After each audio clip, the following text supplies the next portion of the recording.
Hey everyone! Nandito ako ngayon sa loob ng kuweba. Mag-ghost hunting ako dahil hindi ko nakuha ang certificate ko. Alam niyo yung bumiyahe ka para makuha mo ang certificate at naka-in ka sa hotel? Grabe, sayang araw ko. Kaya deserve ko mag-side trip, di ba?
Ayan, so ganun lang talaga kaiksi ang cave na to. Pero ito ay makaysaysayan, kaya worth it siya i-visit. So thank you pala kay Kuya Sir, tour guide, sa maiksing kwentuhan. Bali dito po ito sa Macahambus Cave, Cagayan de Oro City. Unahan lang ito ng dating airport and along the highway lang ito, kaya madaling makita. So wala pong bayad pag pumunta kayo dito.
Yes, so patalastas lang po yun. Ayan, so ito pong tinatahak kong daan ay papunta, no? Way papunta sa SM. Ayan, so doon tayo sa main point ng vlog na to.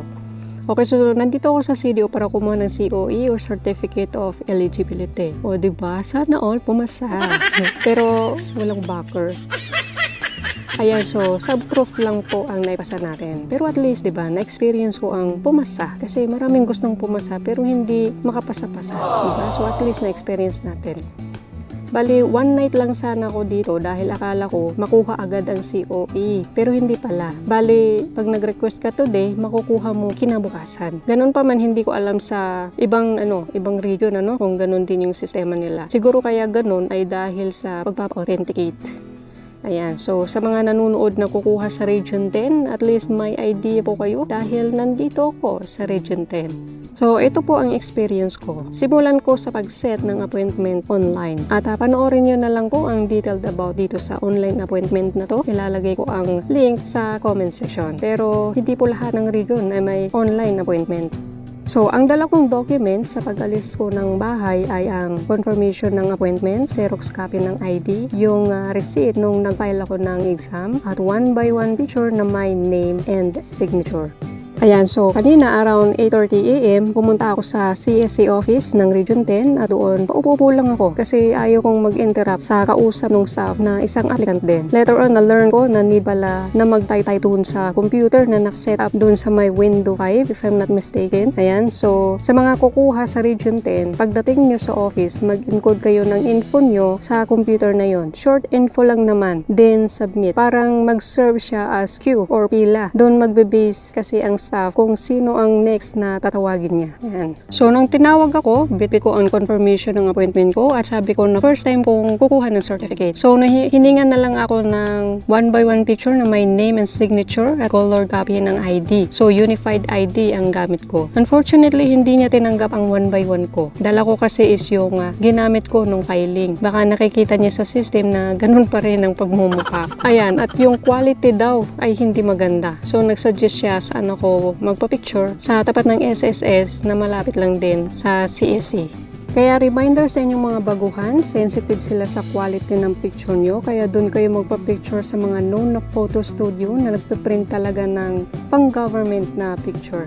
Ayan, so yung sa akin kasi ako talaga gumawa nun.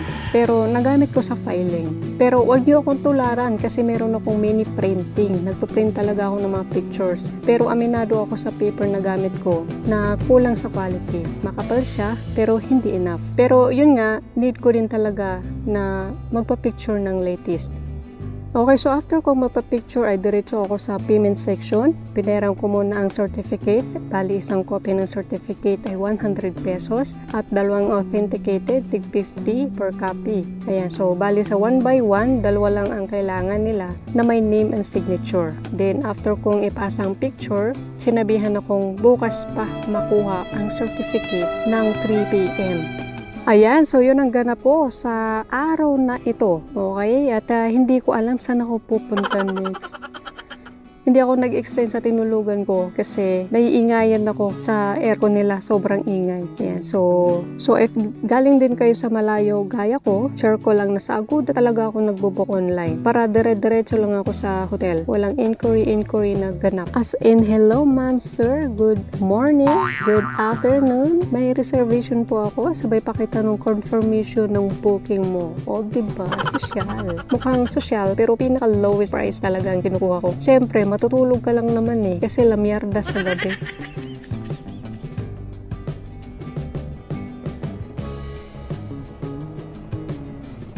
Okay, so 3 p.m. ang appointment ko, pero 2:30 nasa office na ako. Ayan ata, dahil maaga ko din nakuha ang certificate ko. Finally! Ayan, so ito po ang itsura niya. Mapapansin nyo na matagal ko nang hindi kinuha ang COE ko. Yun ay dahil hindi ko siya ganun ka-need dahil self-employed po ako. Mahirap na wala tayong packer. Ayan, so ito po talaga yung dahilan kung bakit napadpad ako sa Balingasag kasi doon ako natulog. At kinabukasan, nag-side trip ako sa may mini Grand Canal, no? Doon sa may Hasaan. Ayan, so sana maging gabay ito sa inyo, sa inyong mga bagong bago, di ba? Congratulations sa lahat ng pumasa and good luck sa lahat ng mag-i-exam. Ayan, so thank you for watching. Bye-bye!